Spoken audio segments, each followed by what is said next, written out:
وإياك نستعين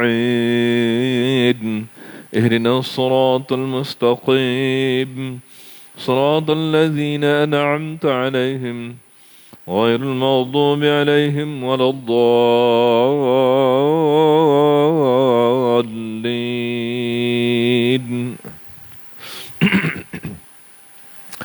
أعوذ بالله من الشيطان الرجيم. بسم الله الرحمن الرحيم. الحمد لله رب العالمين حمدا يوافي نعمه ويكافي مزيده. يا ربنا لك الحمد كما ينبغي لجلال وجهك الكريم وعظيم سلطانك. اللهم اجعل جمعنا هذا جمعا مرحوما وتفرقنا من بعده تفرقا معصوما، ولا تجعل اللهم فينا ولا معنا ولا من يتبعنا شقيا ولا مطرودا ولا محروما. اللهم اغفر لنا ذنوبنا ولوالدينا وارحمهم كما ربونا صغارا، ولجميع المسلمين والمسلمات والمؤمنين والمؤمنات الأحياء منهم والأموات برحمتك يا أرحم الراحمين. اللهم اصرف عنا هذا الوباء وقنا شر الرداء، ونجنا من الطعن والطاعون والبلاء بلطفك يا لطيف يا لطيف يا لطيف يا خبير يا خبير يا خبير، إنك على كل شيء قدير وبالإجابة جدير. ربنا لا تزغ قلوبنا بعد إذ هديتنا وهب لنا من لدنك رحمة إنك أنت الوهاب. وهب لنا يا وهاب علما وحكمة، ولرزق يا رزاق كلنا مسهلا بالخير يا فتاح، فافتح بالهدى وبالعلم يا عليم كلنا مفضلا، وبالعلم يا عليم كلنا مفضلا، وبالعلم يا عليم كلنا مفضلا. ربنا آتنا في الدنيا حسنة في الآخرة حسنة وقنا عذاب النار وادخلنا الجنة بغير حساب برحمتك يا أرحم الراحمين. وصلى الله على سيدنا محمد وعلى آله وصحبه وبارك وسلم، والحمد لله رب العالمين. تقبل الله منكم. الحمد لله رب العالمين، والصلاة والسلام على أشرف الأنبياء والمرسلين وعلى آله وصحبه ومن تبعهم بإحسان إلى يوم الدين. فقال تعالى في كتابه الكريم: قالوا سبحانك لا علم لنا إلا ما علمتنا إنك أنت العليم الحكيم. بسم الله الرحمن الرحيم. رب اشرح لي صدري ويسر لي أمري واحلل عقدة من لساني يفقه قولي. صدق الله العظيم، ولا حول ولا قوة إلا بالله العلي العظيم. Alhamdulillah, yang berbahagia dan dihormati barisan jawatan kuasa Masjid Panco Jaya dan semuanya jemaah yang hadir pada pagi hari yang berbahagia ini. Ya, kita semua dalam keadaan insya-Allah sihat walafiat, ya, dalam keadaan menerima ujian COVID-19 ini. Semoga Allah sentiasa memberi kesihatan dan menjaga kita dan keluarga kita semuanya dan dalam pemeliharaan Allah Subhanahu wa taala. Begitu jugalah yaitu negeri dan negara kita ini. Alhamdulillah, pada pagi ini kita dengan mensyukuri nikmat Allah Subhanahu wa taala sampai kepada muka surat 179.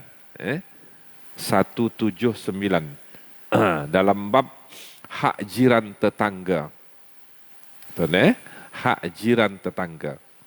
Tuan-tuan hadirin yang dirahmati Allah sekalian. Dalam sebuah hadis baginda Rasulullah sallallahu alaihi wasallam, yang mana hadis ini dari Abdullah bin Amr bin Al-As radhiyallahu anhu, berkata baginda Rasulullah sallallahu alaihi wasallam.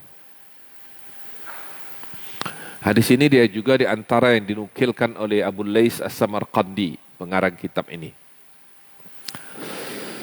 Tuan-tuan hadirin yang dirahmati Allah, Hadis itu berbunyi begini, ya tuan ya.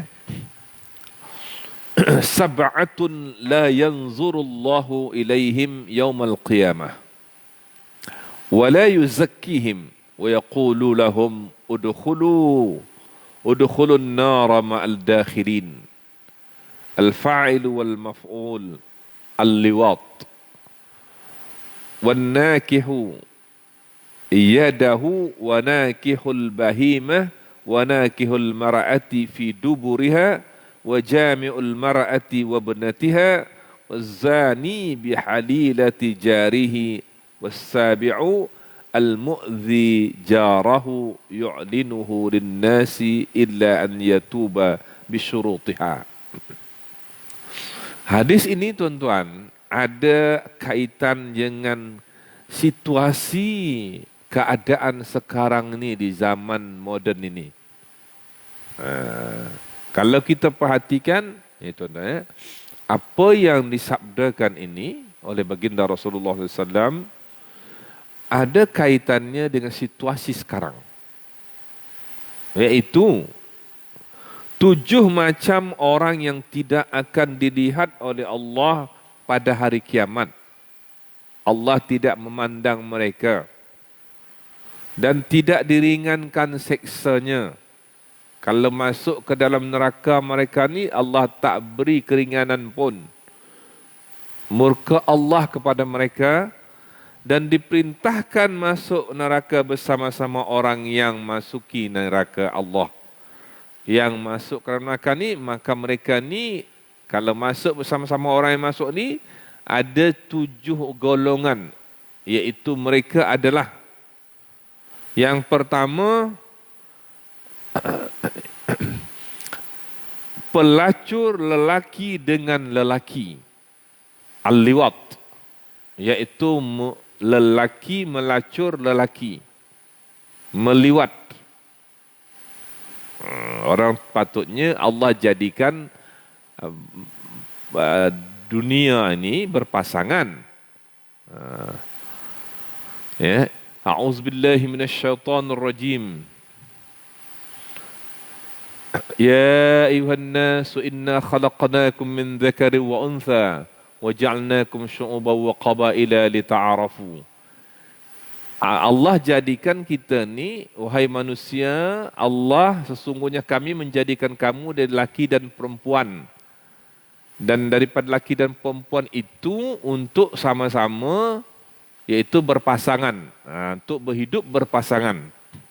Dalam firman Allah yang lain, a'udzubillahi minasyaitonir rajim, wa min ayatihi an khalaqalakum min anfusikum azwaja litaskunu ilaiha wa ja'ala bainakum mawaddata wa rahmah. Sesungguhnya dari salah satu ataupun salah satu dari tanda-tanda kebesaran Allah adalah menjadikan kamu berpasang-pasangan.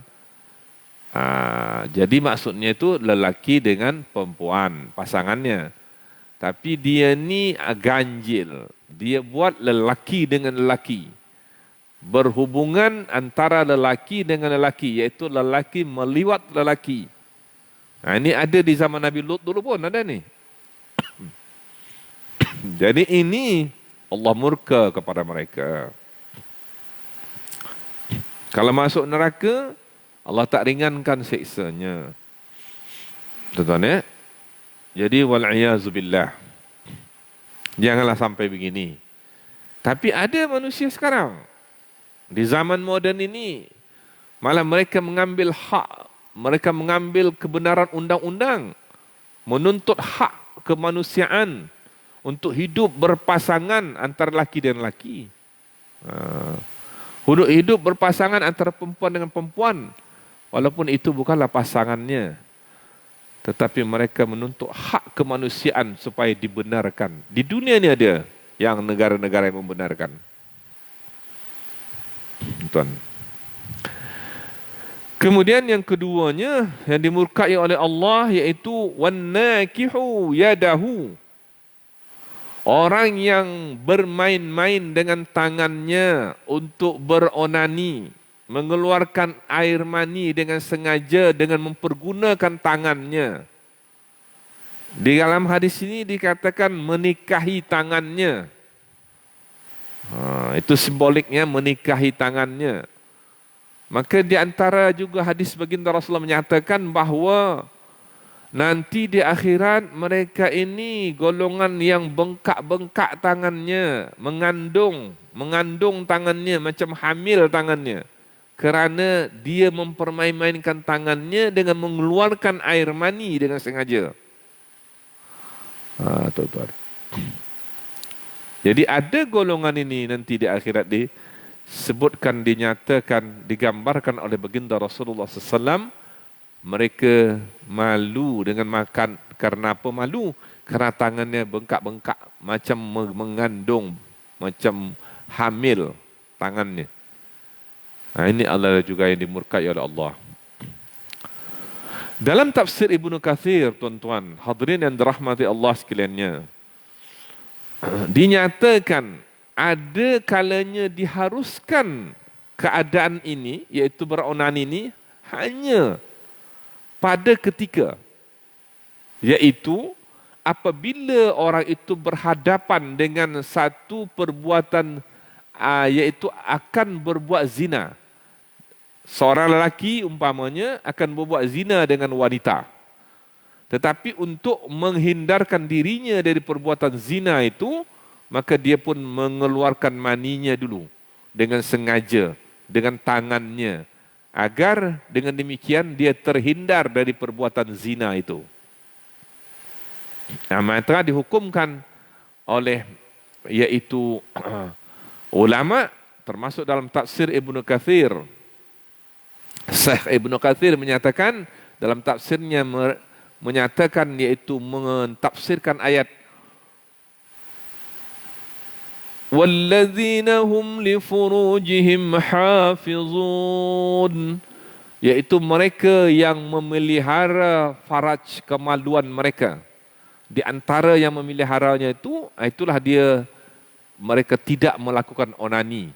Dan kalaupun diharuskan ketika itu terpaksa melakukannya, apabila dia berdepan dengan satu perbuatan zina atau akan berbuat zina, maka dia keluarkan maninya itu dengan tangannya agar dia terhindar dari perbuatan zina.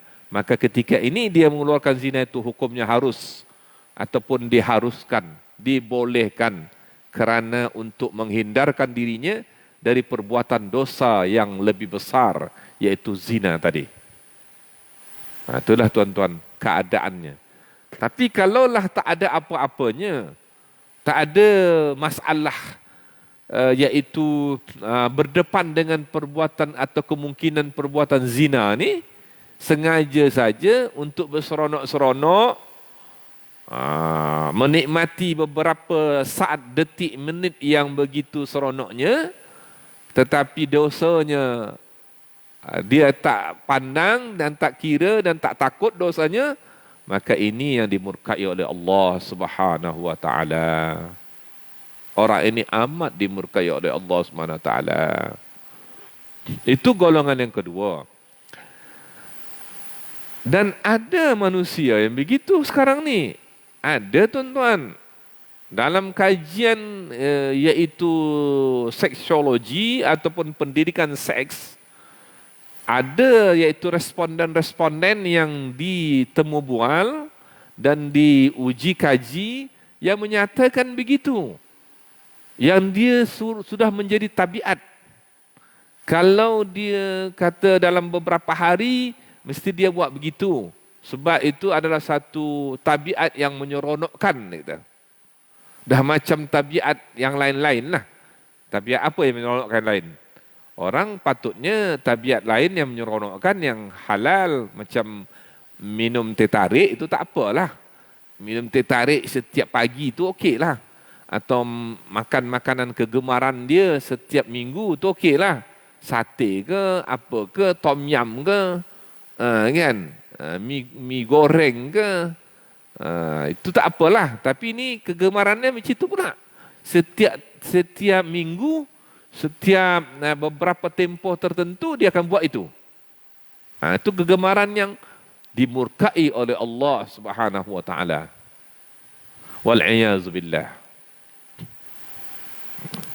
Yang selanjutnya wanakihul bahimah, yaitu mereka yang menikahi atau berbuat hubungan dengan bahimah, haiwan, binatang. Tak cukup dengan manusia, nak cuba pula dengan binatang. Memang binatang lah tu. Tuan-tuan, ada manusia yang begitu di akhir-akhir zaman ni, tuan-tuan.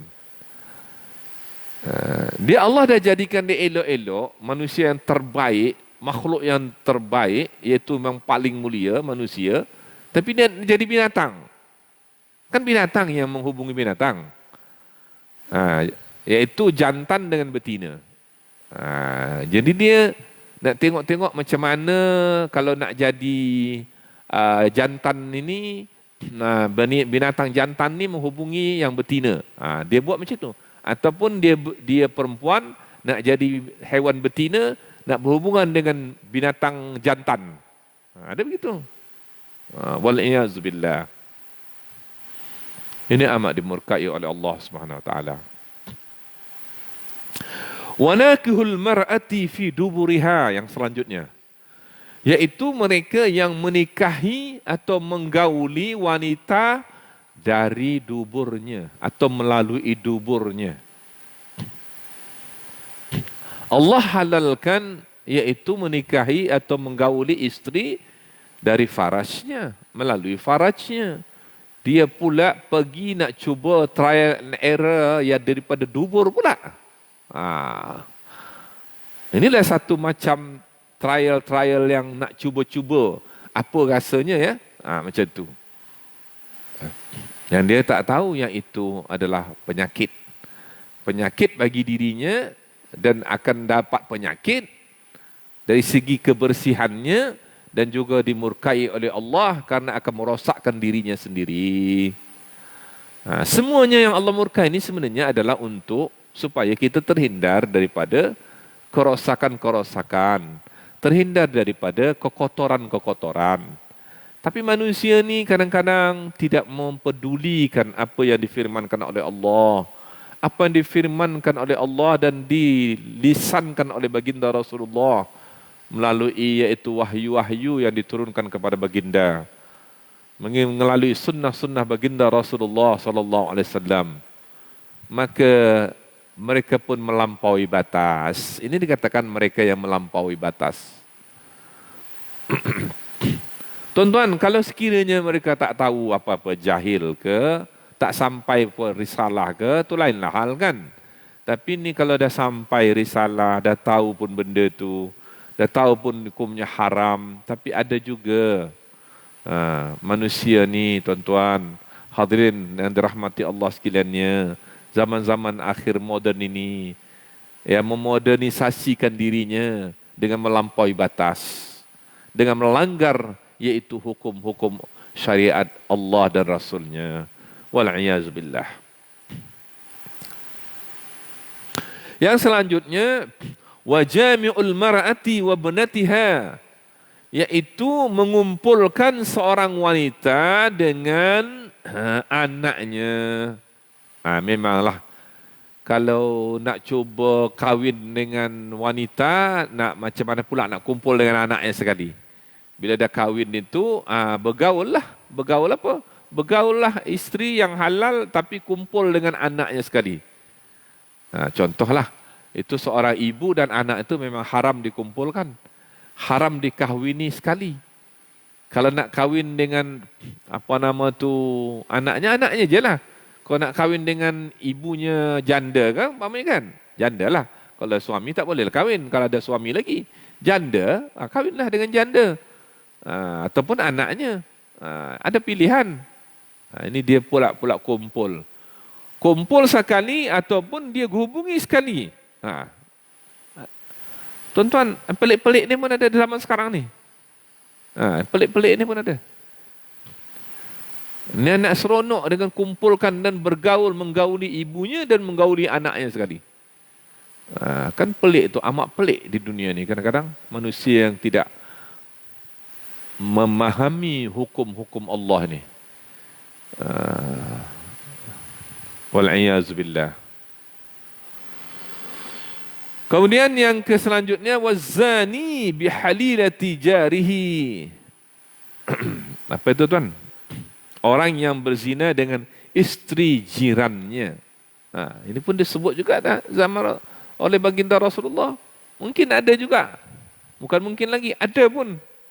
Pasal jiran-jiran ni kan kadang-kadang dia berjiran, jiran berjiran.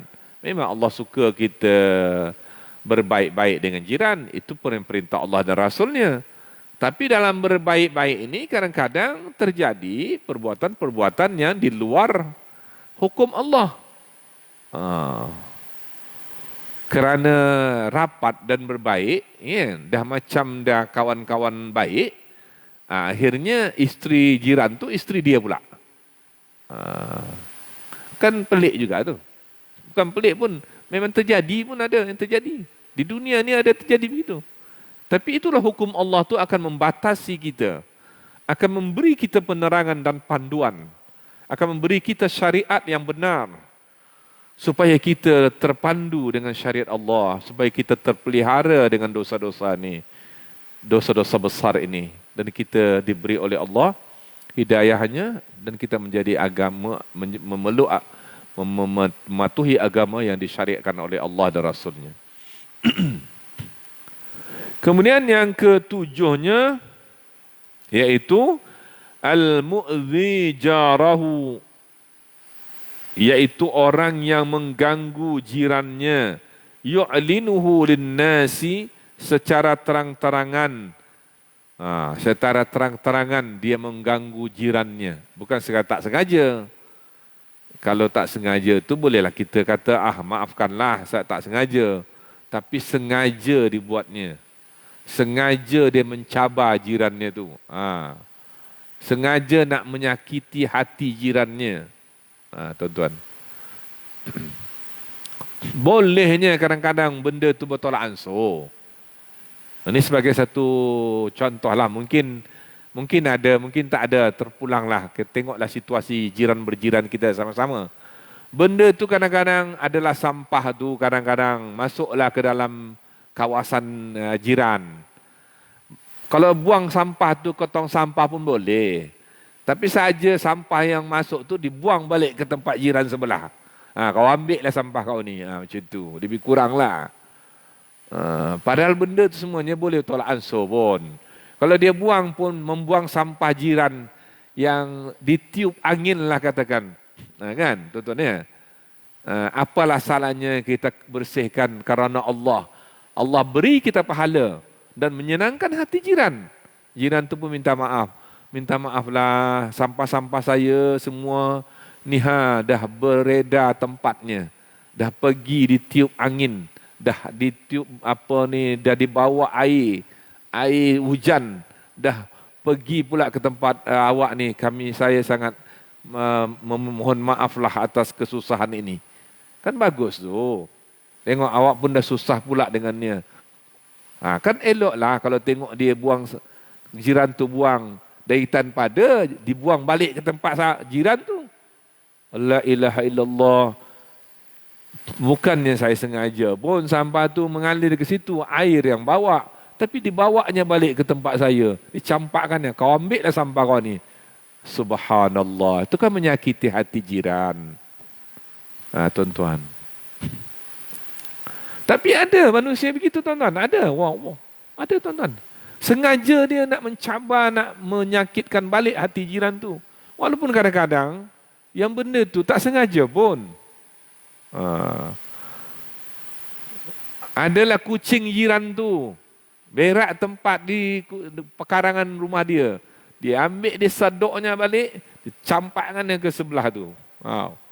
Kau ambil lah bau tai kucing kau ni katanya. Subhanallah. Itu pun satu macam juga tu.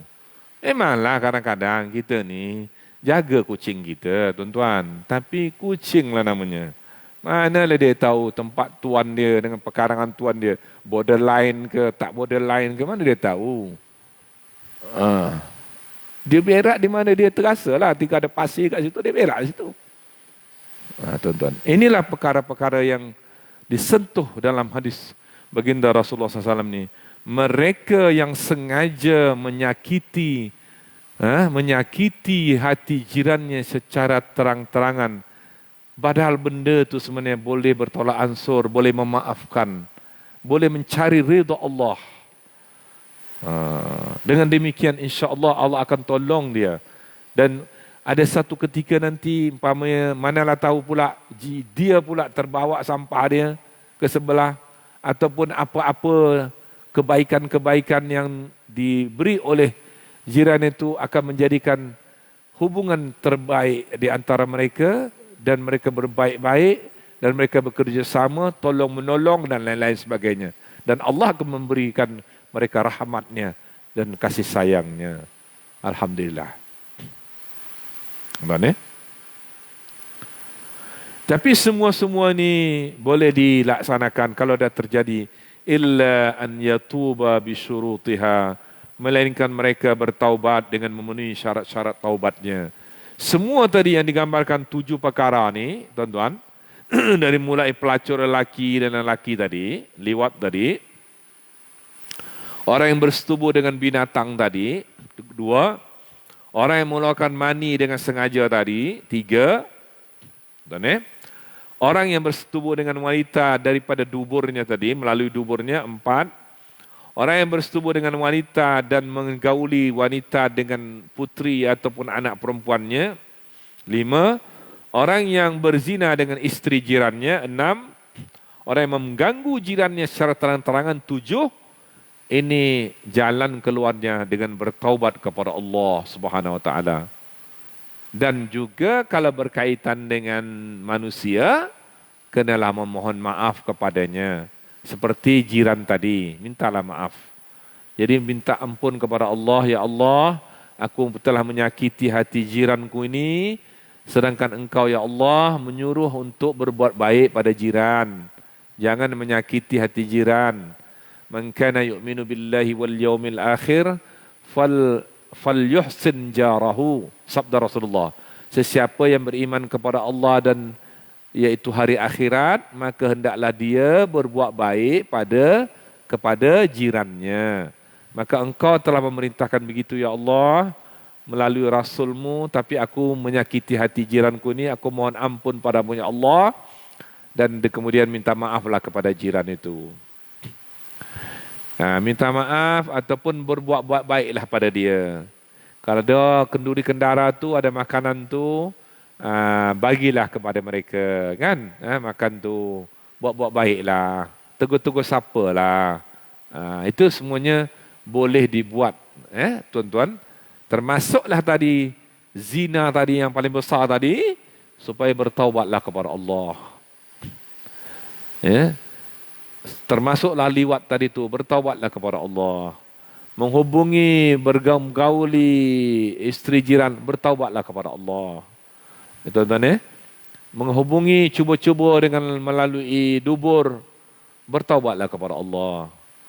Dubur ni jangan kata umpamanya, di sini dikatakan wanakihul mar'ati fi duburiha, menikahi wanita tapi menggauli daripada duburnya. Nikah ni, nikah. Kalau ikut lafaz hadis ini, matan hadis, nikah. Dia nikah wanita tu, tapi isteri yang dinikah tu digauli daripada tu tadi, walaiyazubillah, duburnya. Jangan pula katakan, saya ni isteri saya, suka hati saya lah, nak saya buat macam mana? Ada pula yang saya songsang, sebab Rasulullah pun mengatakan, gaulilah isteri kamu dari mana jalan yang kamu suka, cara yang kamu suka, boleh. Gaya yang kamu suka, boleh. Kata orang berenang ni, gaya kupu-kupu ke, gaya bebas ke, silakanlah. Tapi bukan daripada yang, tapi kena jalan yang satu, iaitu daripada depan. Bukan yang dikatakan sini wanakihul mar'ati fi duburiha, iaitu menikahi wanita tu melalui duburnya. Waliyazubillah. Tuan-tuan hadirin yang dirahmati Allah sekaliannya, mari kita ambil sedikit lagi, satu lagi hadis baginda Rasulullah ni tuan-tuan. Ya, kalau boleh bagi saya kita masa sikit lagi tuan-tuan ya. Satu lagi kita ambil ini, iaitu daripada satu hadis baginda Rasulullah lagi. Abdullah bin Mas'ud radhiyallahu anhu berkata, Rasulullah SAW bersabda, ya, wallazi nafsi biyadihi la yuslimu 'abdun hatta yaslama an-nasu min qalbihi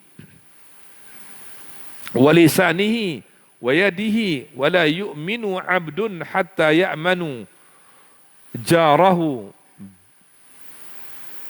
bawa'iqahu hatta ya'mana jarahu bawa'iqahu. Qulna ya Rasulullah wa ma bawa'iquhu? Qala ghasyahu wa zulmuhu. Ini masih lagi berkaitan dengan iaitu berbuat baik pada jiran lah ni. Ya, iaitu daripada sini dinyatakan dalam hadis ini, ya, demi Allah mereka yang kiranya yang tidak selamatlah lisannya, tangannya, hatinya daripada iaitu menyakiti hati jirannya. Contohnya ni ya. Demi Allah tidak seorang hamba sehingga selamat semua orang dari gangguan hati, gangguan lidah dan gangguan tangannya. Dan tidak beriman seorang hamba Allah ini sehingga aman jirannya dari gangguannya. Sahabat bertanya, apakah gangguan-gangguan itu ya Rasulullah? Jawab Nabi SAW, tipu daya dan aniaya. Menipu dan menganiaya. Secara umumnya hadis ini mengatakan orang Islam ini yang baik ini adalah yang selamat orang Islam lain daripada gangguan hatinya, gangguan lisannya, gangguan tangannya. Secara khusus dikatakan maka seorang hamba ini belum sempurna imannya kalau jirannya mendapat gangguannya. Gangguan dari apa? Dari hatinya yang dengki, dari lisannya pembicaraannya, dari tangannya kejahatan tangannya, gangguan tangannya, belum sempurna imannya mereka ini. Maka bagaimanakah gangguan jiran terhadap jirannya itu ya Rasulullah? Rasulullah kata contohnya seperti menipu jirannya atau juga satu lagi menganiaya jirannya. Tuan-tuan, membohongi jirannya. Kan kalau kita pergi mana-mana tu, kita bolehlah minta tolong jiran tengok-tengokkan kan rumah kan. Tapi kalau orang yang menipu dan menganiaya ni, boleh je terjadi yang lain-lain. Bukan dia tengokkan, harapkan pagar makan, harapkan pagar. Nah, pagar makan padi. Harapkan jadi pagar, melindungi, menengok, memerhati. Rupanya dia makan pula lagi. Kan? Adakah pagar makan padi? Ada juga jam sekarang ni tuan-tuan. Kita percaya pada dia.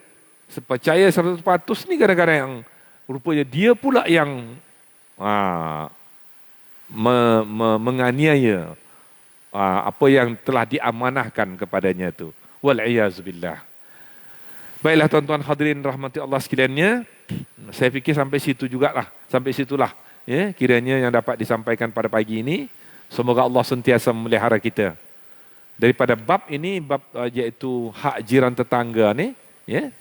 Kita dapat 2 hadis, kita masuk kepada 2 hadis pada pagi ini. Mudah-mudahan Allah sentiasa memelihara kita ya, dan memberi kita keselamatan, kesejahteraan, ya, rahmat Allah dan juga keberkatan hidup kita. Terutama juga dalam kita jiran berjiran ni, semoga Allah sentiasa memberi kita keilmuan ya, dan juga amal-amal saleh agar kita dapat, iaitu mudah-mudahan kita terpelihara dari perkara-perkara yang dimurkai oleh Allah Subhanahu wa taala. A'udzubillahi minasyaitonirrajim. Bismillahirrahmanirrahim.